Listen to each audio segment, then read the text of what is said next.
Hey everybody, happy asynchronous snow day. So hopefully you listen to this, do some problems, and you can move on to the next or go enjoy being with your family inside or out. So here we go. We are going to review some more rounding. Here is what Nico, Caitlin, David, and Lucia have said about rounding. Why is it helpful? And it's worth reading and reviewing about why it's helpful because Nico here says rounding is helpful to estimate miles for a trip. Caitlin here says rounding can help us check if our answer is reasonable.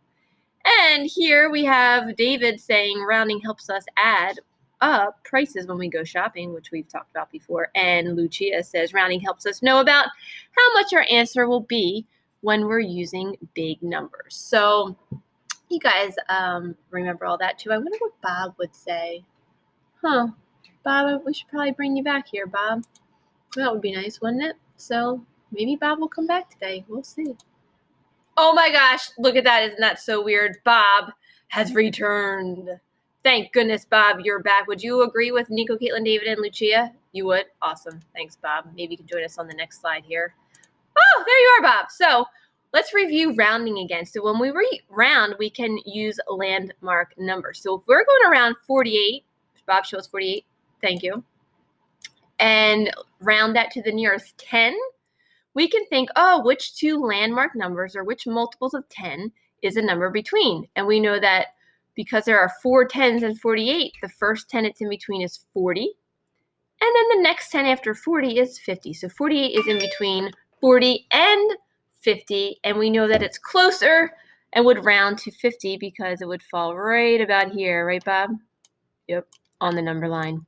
And it's after 45 mark. So we know that if it's after 45 or a 5 and above, you add one more, or 4 and below, you lay low, or you just let it rest. You don't change the tens.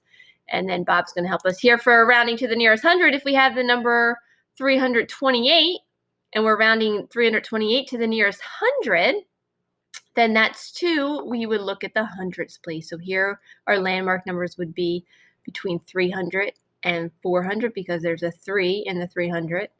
And then we look at the tens here. Our midpoint could be 350. So we know if we just look at that 28 here, right, Bob?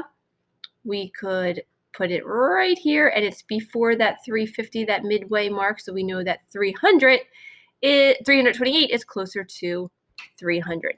Even if I were to put, let me put a 1 here. Oh, and I have to hit scribble again.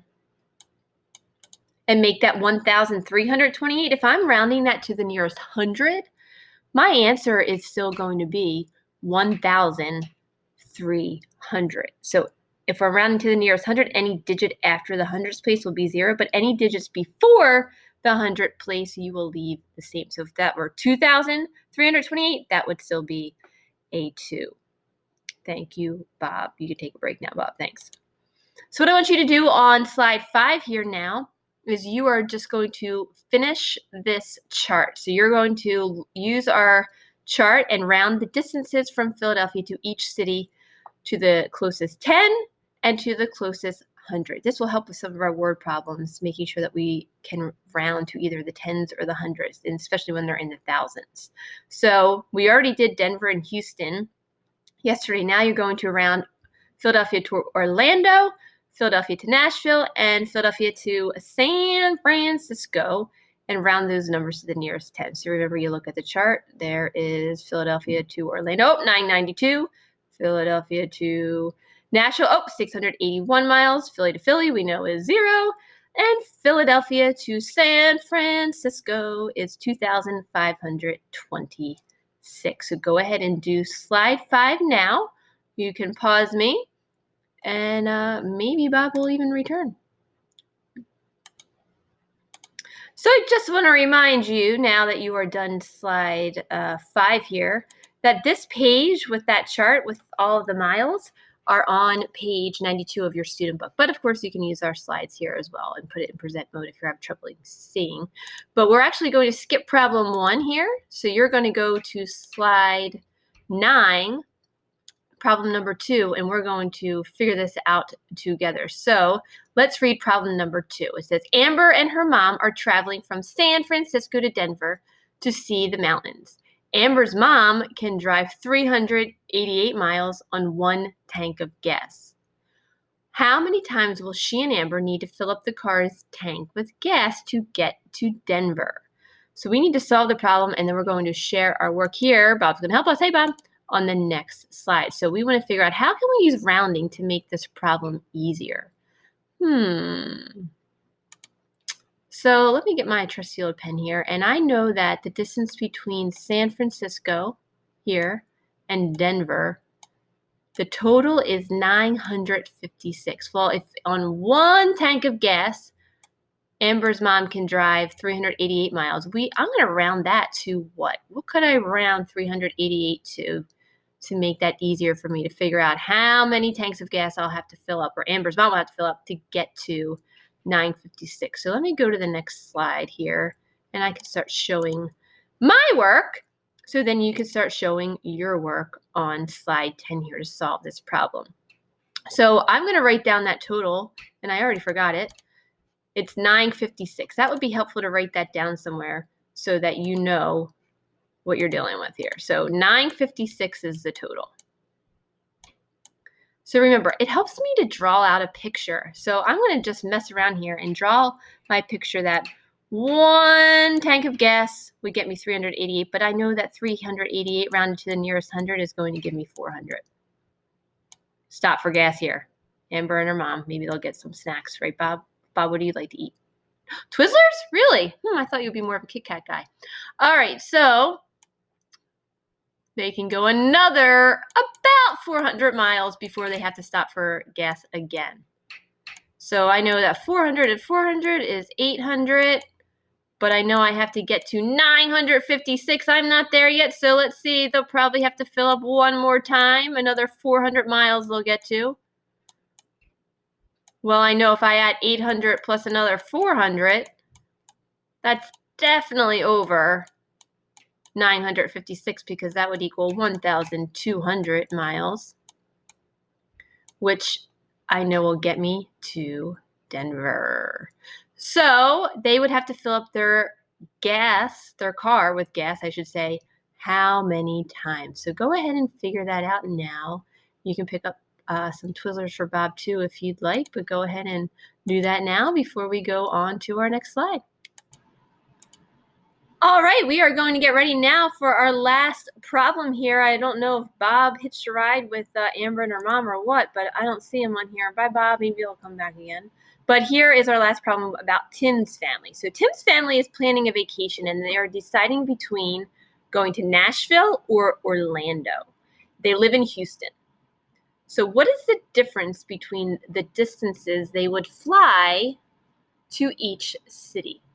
So you're going to use rounding first to estimate a reasonable answer and record your answer below. So a reasonable answer to this problem is what? So we need to figure out the difference between the distances they would fly to each city. So if they're going from Houston to Orlando, what's the difference? And then from Houston to Nashville, what's the difference? So let's see. I know that 960 and 663 are the distance between them. So what's the difference really is what I want between these two numbers. So a reasonable answer would be, I could use rounding. So 960, if I wanted to round that to the nearest 100, because I like to work with hundreds, that's easier for me, even though that's already rounded to the nearest 10. I could still keep that, but let's just say I round 960 to 1,000.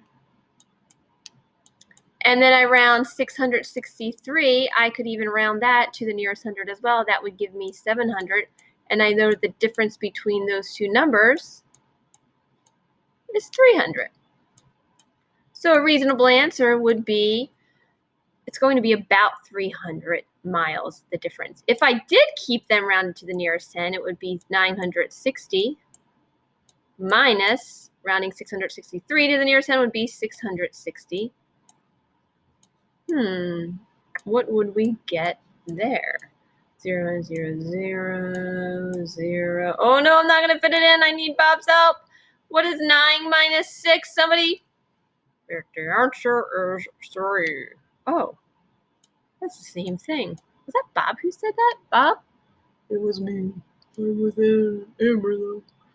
I can't come to Tim's family's vacation. All right. So we are going to move on. Thanks, Bob. I'm not sure how you heard me all the way wherever you are with Amber's mom. Not sure where you're going now. But that, when you find out on the next slide here, the actual difference, your answer should be around 300. So let's see on slide 12 here. Slide 13. Sorry about that. You're going to show your work and thinking now by actually finding the answer to 960 minus 663 and see if 300 is a reasonable estimate or not. So you're going to check your work. You can show, your work with a picture. You can write it in. You could type it in however you'd like. And if you're stuck, don't worry. Slide 14, Kayla can help you out. Or maybe on slide 15, Shawnee Boy here could help you out. Or, hey, slide 16, since Bob left us, we have Marky Boy here. He could help you out, too, on what to do, and you can listen to him here. You don't have to add any text on these slides like it says to do, but they are here to help you. You can use one of those strategies to figure out now. Ms. Caraccio keeps sending me slides. Thank you, Ms. Caraccio. Actually find out the difference between 960 minus 663 equals n. That just means the number here. So go ahead and do that now. Once you are done doing all those slides, you are finished your math for the day. You can submit them when you are all done. We'll go over this tomorrow as well. And if you see slide 17 here, this is just reviewing rounding. How does it help? You don't have to do anything there. So once you're done, you should have slide 13 completed. You should also have something here on slide 10 completed. Again, you can do that with your pictures. And hey, Bob, I guess you're back from Denver. And you should also have slide 5 completely completed. Good luck. Have fun. Hopefully you enjoy your day. Bye-bye.